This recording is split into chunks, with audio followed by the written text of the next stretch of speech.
All right, so we're going to use our pins again, but we're only going to focus on the anterior. So I'm going to set this aside. That's the posterior. I'm going to focus just here. All right, and we use white for that cornea. So I am going to still label that right here.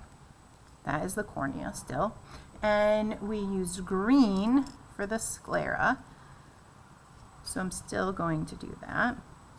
The sclera, right, outside of surrounding that cornea, right, giving the eye some protection and shape. There we have the sclera. Okay, now this is stuff we didn't label before. Okay, so we have the iris. All right, so let's use this dark blue. Okay, and we are going to label the iris. But what I'm going to do is attach it to the edge of this tray. Okay, that is the iris, and then what I want to do is I'm going to use the orange, okay, and I'm going to label the space, right, that opening, which is the pupil. Okay, so I have that orange right here indicating the pupil in the center. Okay, and then what else did I have? Well, I had the lens.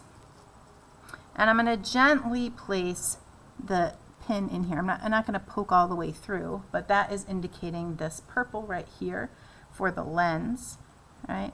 And then red right here through this, remember that gel-like, this vitreous humor right here. So again, I'm going to try not to kind of poke through, but if we look, this is what you should see. So we have iris, that pupil in the center. We have a purple by the lens, we have a red in that vitreous humor, the white, the cornea, and the green in the sclera. So you should be able to see all of that.